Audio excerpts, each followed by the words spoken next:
رزق کے معاملے میں بندوں کی ذمہ داری کیا ہے؟ نمبر 1، اللہ پر بھروسہ کریں، توکل کریں۔ رسول اللہ صلی اللہ علیہ وسلم نے فرمایا اگر تم اللہ پر اس طرح توکل کرو جس طرح حق ہے تو وہ تمہیں اس طرح سے روزی دے جیسے وہ پرندوں کو دیتا ہے، صبح کو وہ بھوکے اٹھتے ہیں اور شام کو پیٹ بھرے ہوئے آتے ہیں۔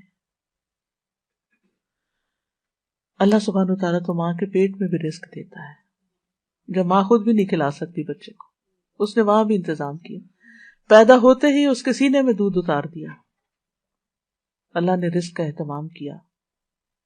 اور پھر جو انسان بڑا ہوتا جاتا ہے، ضروریات مختلف ہوتی جاتی، اس کے مطابق اس کو رزق ملتا چلا جاتا ہے۔ ابو ذر غفاری کہتے ہیں نبی صلی اللہ علیہ وسلم اپنے رب تبارک و تعالیٰ سے روایت کرتے ہیں، اللہ تعالیٰ فرماتا ہے اے میرے بندو تم سب گمراہ ہو سوائے اس کے جسے میں ہدایت دوں، بس تم مجھ سے ہدایت مانگو، کیونکہ یہ بھی رزق ہے نا، میں تمہیں ہدایت دوں گا۔ اے میرے بندو تم سب بھوکے ہو سوائے اس کے جسے میں کھلاؤں، تم مجھ سے کھانا مانگو، میں تمہیں کھلاؤں گا۔ اے میرے بندو تم سب برہنہ ہو سوائے اس کے جسے میں لباس دوں، تم مجھ سے لباس مانگو، میں تمہیں لباس پہناؤں گا۔ یعنی یہ بیسک نیڈز ہیں انسان کی، جن میں نمبر 1 ہدایت ہے، اور پھر اس کے بعد کھانا اور کپڑا، یہ انسان کی بیسک نیڈز میں سے ہے۔ لہذا ان نیڈز کے لیے بھی انسان کو اللہ سبحانہ تعالیٰ کی طرف رجوع کرنا چاہیے، اور جب انسان اللہ سے مانگ کر کوشش کرتا ہے تو پھر اس کو اطمینان بھی ہو جاتا ہے جتنا بھی اللہ تعالیٰ دیتا ہے، اور اس اطمینان کو قناعت کہتے ہیں کہ انسان اللہ کے دیے پر راضی ہوتا ہے، اور اس قناعت سے اطمینان نصیب ہوتا ہے۔ پھر یعنی جب انسان کے اندر قناعت ہوتی ہے کہ جو اللہ نے مجھے دیا میں راضی ہوں، اس پر میں خوش ہوں جتنا بھی میرے پاس ہے، کیونکہ انسان اپنے سے کم والوں کو دیکھتا ہے نا تو خوش ہوتا ہے، اور خوشی کا معیار بھی یہی ہے۔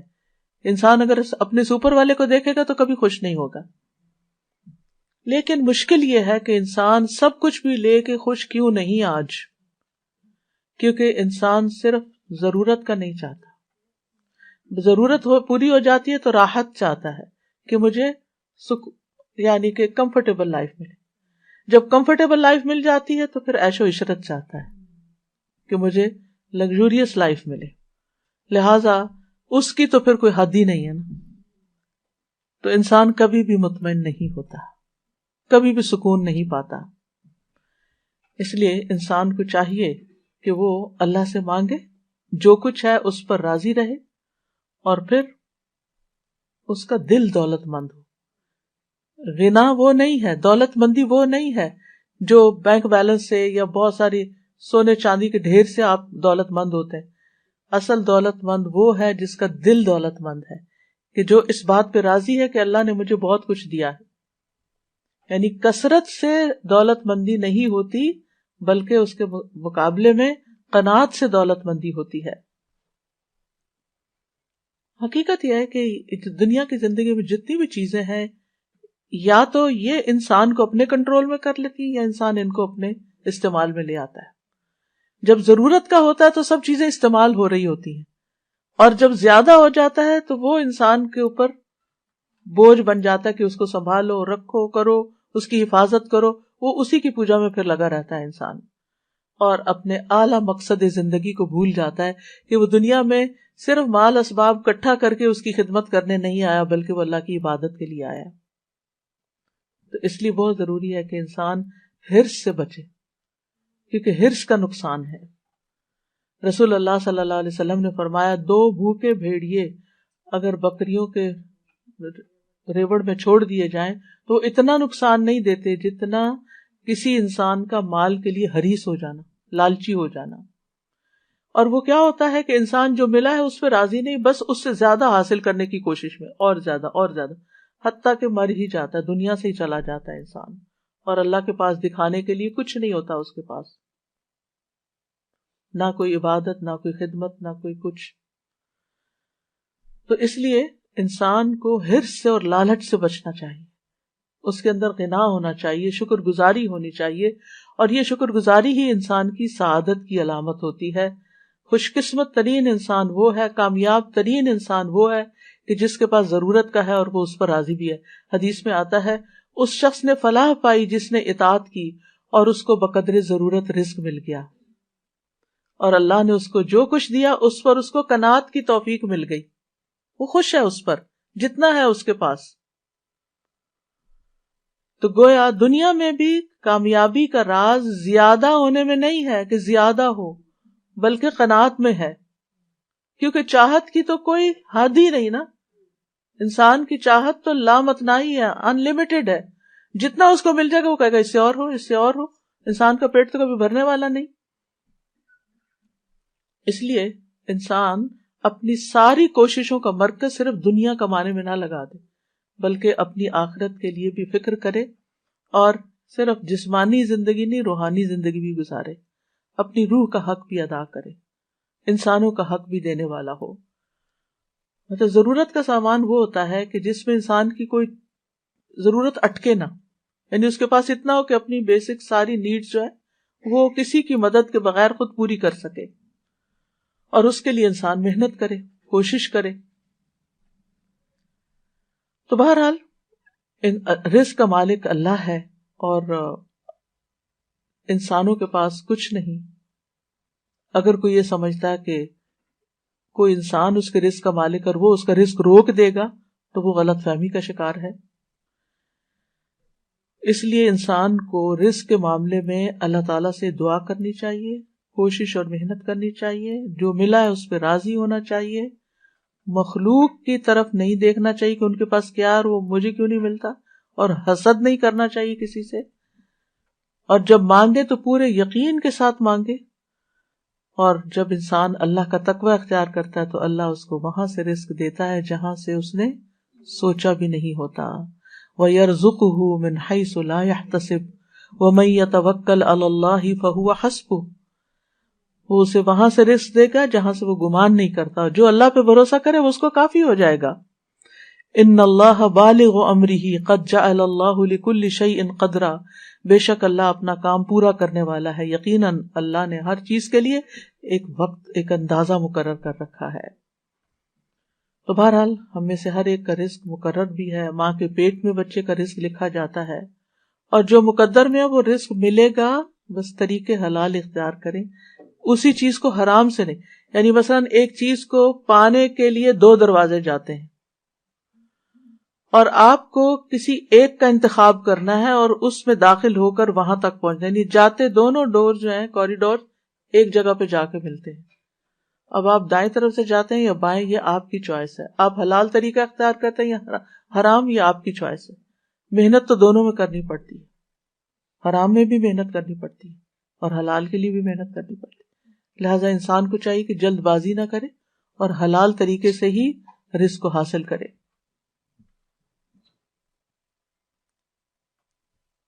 اور پھر آپ دیکھیے کہ زمین میں چلنے پھرنے اور کوشش کرنے اور محنت کرنے، اس کا حکم دیا گیا ہے۔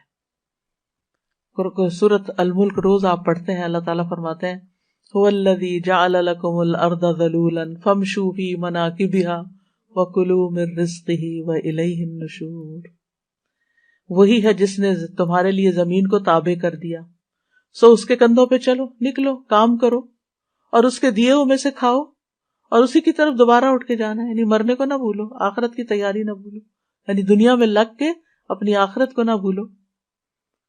انبیاء بھی رزق کی تلاش میں جاتے تھے۔ اسماعیل علیہ السلام کی شادی کے بعد ابراہیم علیہ السلام اپنے مکہ میں چھوڑے ہوئے خاندان کو دیکھنے کے لیے آئے، تو اسماعیل علیہ السلام گھر پر نہیں تھے۔ جب کچھ دنوں کے بعد تشریف لائے تو اس مرتبہ بھی اسماعیل علیہ السلام گھر نہیں تھے، تو آپ ان کی بیوی کے پاس گئے، ان سے پوچھا کہ اسماعیل کہاں ہے؟ انہوں نے بتایا کہ ہمارے لیے روزی تلاش کرنے گئے، یعنی کام پر گئے ہیں۔ تو اس لیے لوگوں کے آگے ہاتھ پھیلانے کی بجائے انسان خود محنت کرے، کام کرے، اور پھر اعتدال سے کام لے، یعنی سارا اپنا وقت، ساری انرجی، ساری جوانی، ساری محنت، سارا ٹیلنٹ صرف اس پہ نہ لگا دے، بلکہ اللہ کی عبادت کے لیے بھی وقت نکالے، اللہ کے دین کی خدمت کے لیے وقت نکالے، بندوں کی خدمت کے لیے وقت نکالے۔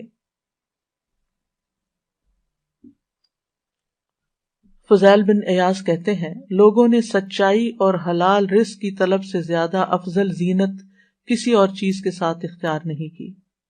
ابو سعید خدری کہتے ہیں اے لوگو، تنگ دستی تمہیں رزق کو ناجائز مقام سے حاصل کرنے پر نہ اکسائے،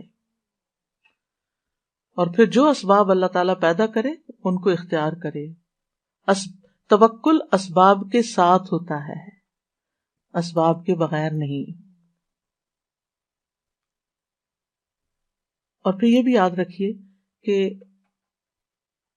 انسان کے پاس جو اللہ نے دیا ہے اس پر راضی ہونا اللہ کو پسند ہے، جبکہ زیادہ کا مل جانا اللہ کی رضامندی کی علامت نہیں۔ یعنی آپ کو جو ملا آپ اس پر اللہ سے راضی، لیکن اگر آپ زیادہ کے لالچ میں اور زیادہ مل گیا تو اس کا یہ مطلب نہیں کہ اللہ آپ سے بہت راضی۔ تو رضی اللہ عنہم ورضوا عنہ، اللہ کی رضا کس میں ہے اور آپ کی رضامندی کس میں ہونی چاہیے، یہ جاننا بھی بڑا ضروری ہے۔ رزق کا گھٹنا بڑھنا اللہ کی طرف سے آزمائش بھی ہوتا ہے، اور کبھی رزق کی کمی خیر کا باعث بھی ہوتی، اور کبھی رزق وافر مقدار میں ہونا خیر کا باعث ہوتا ہے۔ اللہ تعالیٰ کے لیے کچھ مشکل نہیں کہ سارے انسانوں کو وہ سب کچھ ہی دنیا میں ہی دے دیں جو وہ مانگ رہے ہیں، لیکن اس سے نقصان کیا ہوگا؟ اللہ تعالیٰ فرماتے ہیں اگر اللہ اپنے بندوں کے لیے رزق فراخ کر دیتا تو یقیناً وہ زمین میں سرکش ہو جاتے، لیکن وہ ایک اندازے کے ساتھ اتارتا ہے جتنا وہ چاہتا ہے، یقیناً وہ اپنے بندوں سے خوب باخبر ہے، خوب دیکھنے والا ہے۔ کبھی کبھی اللہ تعالیٰ اپنے بندوں کو فقر سے آزماتا بھی ہے۔ ابو سعید خدری کہتے ہیں انہوں نے رسول اللہ صلی اللہ علیہ وسلم سے پوچھا اے اللہ کے رسول صلی اللہ علیہ وسلم، لوگوں میں آزمائش کے لحاظ سے سب سے زیادہ سخت کون ہوتے، کس کی آزمائش زیادہ ہوتی؟ فرمایا انبیاء۔ انہوں نے عرض کیا اس کے بعد کون؟ فرمایا علماء۔ عرض کیا پھر کون؟ فرمایا نیک لوگ۔ ان میں سے کسی کو جوؤں کے ساتھ آزمایا جاتا ہے یہاں تک کہ وہ اس کو مار ڈالتی، یعنی جسم کے اندر ایسے کیڑے پیدا ہو جاتے ہیں کہ وہ اس کی موت کا سبب بن جاتے ہیں۔ کسی کو فقر سے آزمایا جاتا ہے، یعنی غربت سے آزمایا جاتا ہے، یہاں تک کہ وہ چھوٹی سی قمیص کے سوا کچھ نہیں پاتا، حالانکہ وہ بہت نیک ہوتا ہے، چنانچہ وہی وہ پہن لیتا ہے۔ ان میں سے کچھ لوگ جن کو اس طرح کی تکلیف دہ آزمائشوں سے گزارا جاتا ہے وہ اس آزمائش پر بہت خوش ہوتے ہیں بنسبت اس شخص کے جو کچھ دیے جانے پہ خوش ہوتا ہے۔ کیوں خوش ہوتا؟ آزمائش آ گئی اللہ کی طرف سے، جیسے ایوب علیہ السلام پہ آئی تھی، اللہ سے ناراض نہیں تھے، وہ کہتے تھے یا اللہ پہلے میرے بیوی بچے بھی تھے اور میرے مال اسباب بھی تھے، ان کے لیے مجھے وقت نکالنا پڑتا تھا، اب تو سارے جب میرے پاس کچھ نہیں رہا تو میرا سارا وقت تیرے لیے ہو گیا، اب تو صرف میں اور تو ہے۔ تو وہ اس پر زیادہ خوش تھے حالانکہ بہت تکلیف میں تھے۔ تو کچھ لوگ تکلیف آنے پر بھی اللہ سے بڑے راضی ہوتے ہیں اور خوش رہتے ہیں۔ نبی صلی اللہ علیہ وسلم کو آپ دیکھیں، اللہ تعالیٰ کے پسندیدہ ترین بندے تھے، لیکن اکثر وقت فاقوں میں گزرتا تھا۔ ایک صحابی کہتے ہیں میں نے رسول اللہ صلی اللہ علیہ وسلم کو دیکھا، آپ سارا دن بھوک کی وجہ سے بے قرار رہتے تھے، یعنی بعض اوقات ایسے دن بھی آتے تھے خراب کھجور تک نہ پاتے تھے جس سے آپ پیٹ بھر لیں۔ حضرت عائشہ کہتی ہیں محمد صلی اللہ علیہ وسلم کے گھرانے نے